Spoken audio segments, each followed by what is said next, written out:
Welcome to Sugar Pills, a practical guide to self-care, where your host, writer, actor, and producer Candy Washington helps you live a more joyful life with a cheeky dash of pop culture news. Be sure to subscribe, leave a 5-star review, and join the conversation on Instagram at Candy Washington. Let's go! Hello, everyone, and welcome back to Sugar Pills, a practical guide to self-care. As always, I am your host, Candy Washington, and I cannot wait to help you lead a more joyful life. But before we dive into today's episode, which is how to turn self-love into couple goals, well, rather power couple goals, don't forget to check out the description box below, or you can pick up some one-on-one coaching. You can join our VIP Facebook group. You can get our self-love journal, the Art of Self-Love Masterclass. There's just so many things down there. There's free stuff, courses, books, all of it. So check it out below before we dive in. And don't forget to subscribe to this channel, like the video, and share this with a friend, because your journey to self-love is always better with a little bit of support. So with that, let's dive in. So how do you turn self-love into power couple goals? So what I mean by that is, how do you take the loving relationship that you have with yourself and use those same tools and translate it into a healthy and thriving romantic relationship? That is what I mean by that. That's what I mean by power couple goals. Hashtag power couple, that's all great and fun, and watching all the cool couples. But what I really mean is, how do you take a loving relationship to yourself and then use that to create a healthy and thriving and happy and committed romantic relationship with your partner? I'm going to tell you how. The first self-love thing is to commit to being the highest version of yourself. That means seeing yourself through a lens of love, of grace, of compassion, of giving yourself the benefit of the doubt that you are stepping into the highest version of yourself. Take that same concept and apply it to your partner. Sorry, guys. One sec. Take that same concept and apply it to your partner. See your partner through the lens of love, of grace, of forgiveness, and compassion.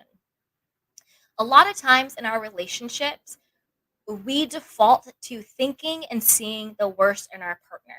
Oh, he hasn't called me back. He hasn't texted me back. He must be cheating. Or, he's not doing this, this, and this. It must mean that. Or she's doing this, this, and this. It must mean that. Or that's just how he always is. That's how she always is. I knew I couldn't trust you. I knew this, right? Sometimes we default to thinking the worst and seeing the worst, because it's a defense mechanism. We're trying to protect ourselves from being hurt. So if the worst actually is, it's like, see, I told you, I knew it, all of that stuff. You're really just trying to protect yourself from getting hurt, because there's a part of you that believes you don't deserve good, or bad things always happen to you, or your relationships never work out, or people always leave, or people always cheat, right? So you're really trying to protect yourself.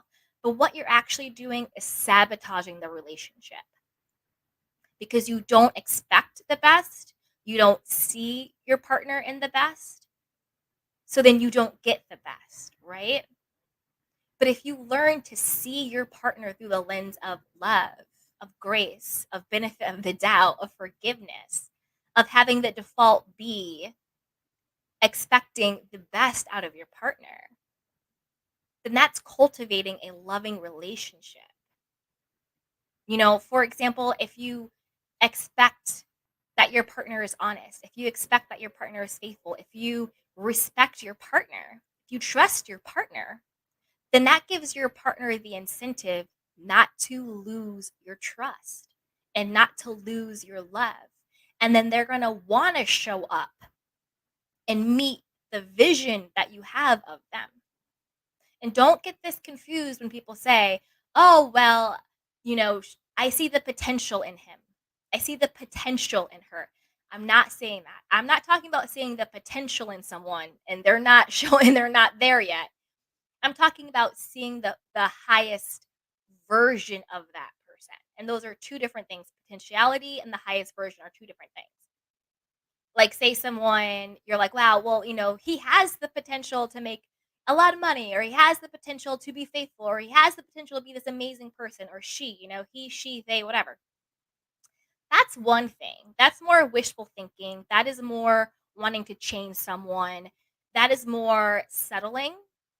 When I say see your partner as the highest version of themselves, what I mean is don't default to them not being trustworthy, them not being there for you, them not being faithful, them being X, Y, and Z. Don't default to the lowest version of them, default to the highest version of them. The same way you should do for yourself. Assume the best of yourself. Want to be the highest version of yourself, right? And then do the same for your partner. Because when you view someone through a lens of love and compassion, you experience them differently. And most importantly, they experience you differently. Try it. Try showing your partner appreciation and defaulting to seeing the best in them. And they will work harder to continue to earn and not lose your love, respect, and trust. The next is seek support. As we learn to love ourselves, a big part of that is knowing that we are worthy and deserving of support. Whether it's support of your friends, whether it's support in therapy, whether it's a group support, a community, right? Seek support. That is one true tenement of self love. You are worthy and deserving of support. You don't have to do everything by yourself. You don't have to have all of the answers. You don't have to figure everything out. You don't have to carry the load. You don't have to be strong. You can relax. You can let go. You can share your burden. You can get support. So as you are building your relationship, also seek support within your relationship. Oftentimes people get premarital counseling, but if you're getting premarital counseling, it's too late. And I'll tell you why it's too late. You've already decided this is the person that you're marrying, right? You're already, usually when people do premarital counseling, they're engaged and planning the wedding. But before you get to the point of planning the wedding and getting engaged, you should know whether or not this person is actually compatible for you and whether or not you're in a healthy, sustainable relationship. So if the invitations are already out, if you already are engaged and you're already planning the wedding, and now all of a sudden you're like, well, let's just check premarital counseling off the list, it's too late. I think couples should get counseling, whether it's, group counseling, individual counseling, support, whatever, before there is an engagement, before anything goes wrong, before you're married years down the line and now you're doing couples therapy as a last ditch effort before you file the divorce papers, right? It's almost like a technicality. You got to check off you went to counseling. Oh, we did everything we could, check it off, right? Usually when people seek support, it's already too late. You've already said yes, or you're already about to file divorce papers. When I say seek support, I mean foundationally. Learn how to communicate. Learn how to unpack your stuff. Learn each other's love languages. Learn each other's, sexual preferences and exploring, become the highest version of yourselves together before it gets bad or before backing out looks too big. Don't seek support only when you think you have to, or something's really bad, or it's checking off a box. Get those foundational tools now. Being able to have healthy communication within a relationship isn't something that you're born with. Sure, some people are born with great communication skills. Sure. But it's usually a skill that is learned, it's taught.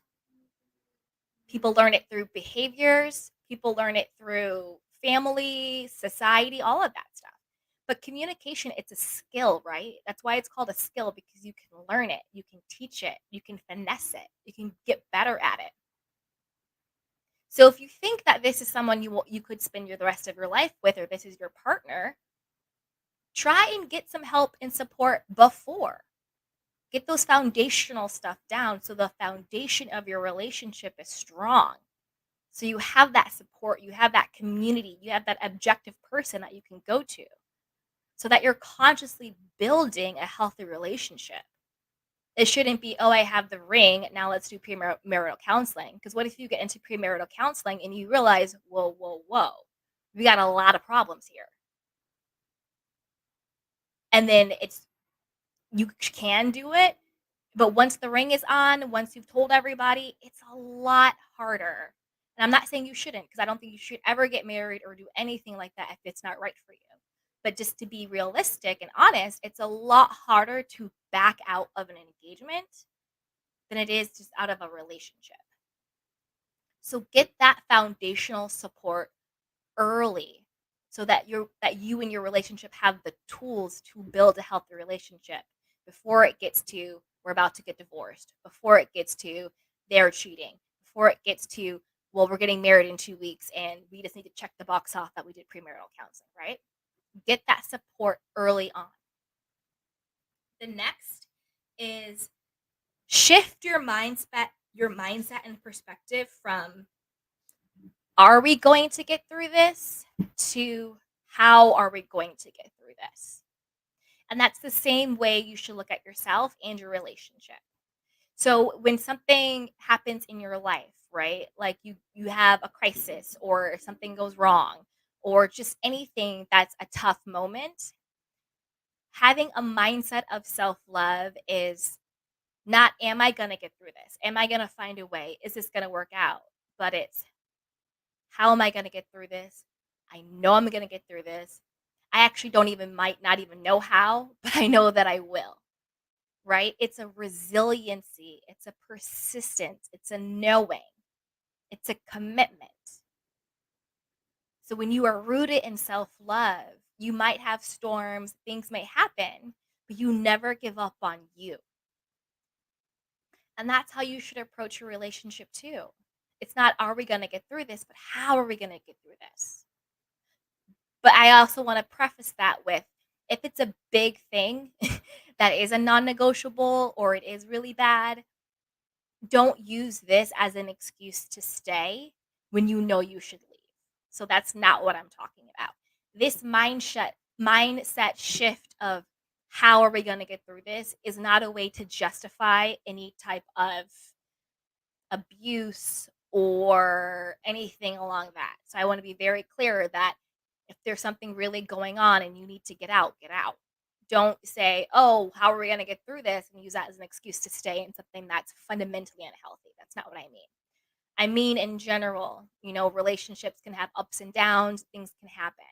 So instead of just bailing at the first sign of something not working out or bailing at the first sign of things not going your way or something happening, have the mindset of how are we going to get through this? How can we find the solution? How can we find ourselves back to ourselves? How can we get through this? Rather than are we going to get through it or bailing? That's what I mean. Couples who are truly committed to each other don't think, will we get through this? But when, right? Have that level of commitment to yourself and to your relationship. The next is take ownership and responsibility. So again, when we're rooted in self-love, we own our role in our lives. We own our own happiness. We own our actions. We own who we are and how we show up, the good, the bad, the otherwise, the light and the dark, right? We own ourselves.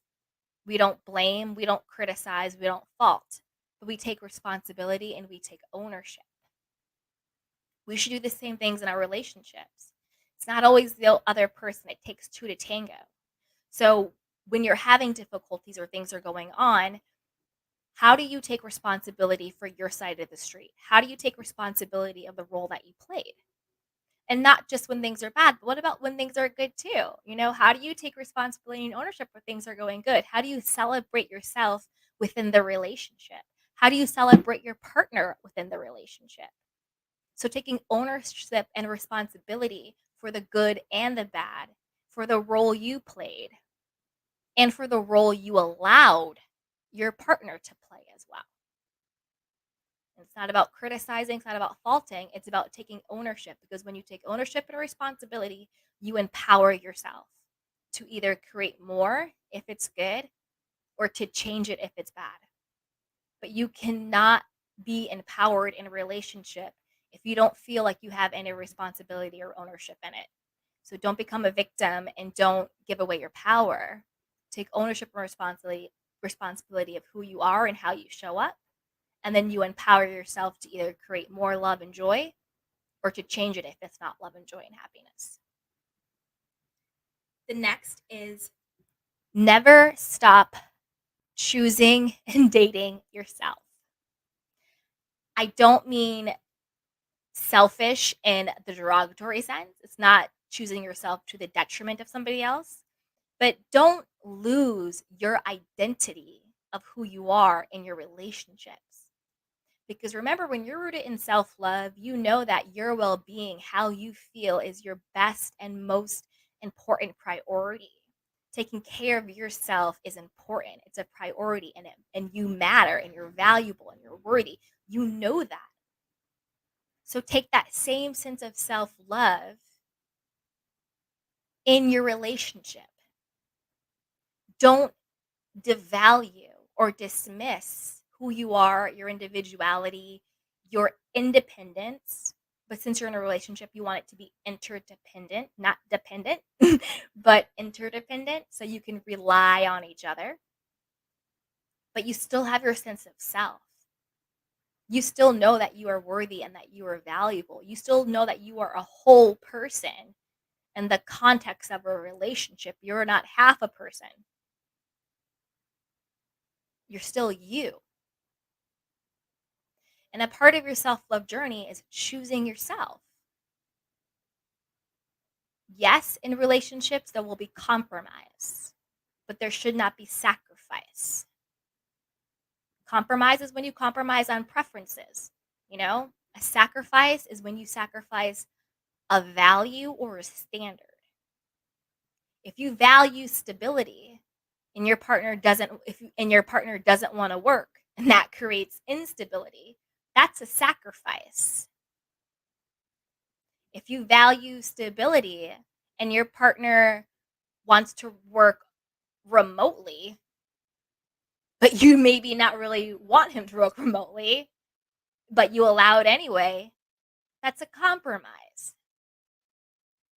So get clear on who you are, get clear on what your standards and values are, and know the difference between a value and a standard and a preference. So that way you don't sacrifice what you want, what you need, who you are, and who you be in the name of compromising for your relationship. Okay, there are two different things. So never stop choosing yourself. And the moment you stop choosing yourself, that will breed resentment, guilt, and blame, hostility, and tension, and passive aggressiveness within your relationship. Everything I've given up for you, everything that I do for you. You don't do anything for me. You don't give up anything for me, right? Still have healthy boundaries. Still choose yourself. Still know who you are within the context of your relationship. And that's how you have a healthy dynamic with your partner. That's how you show up fully and they can show up fully, and you can create a partnership. The next is have a self-care routine for your relationship. So like we have our own self-care routines, right? Where we can go for a jog, we can journal, we can meditate, we can seek support, we can go in nature, we can do whatever. We can take a spa day, we can relax, sing, be creative, all of the things that we do to take care of ourselves. Have a self-care routine for your relationships. How many times do you hear couples say, we don't talk anymore? We don't date anymore. We don't really know who each other's are anymore. We're more like roommates than, romantic partners.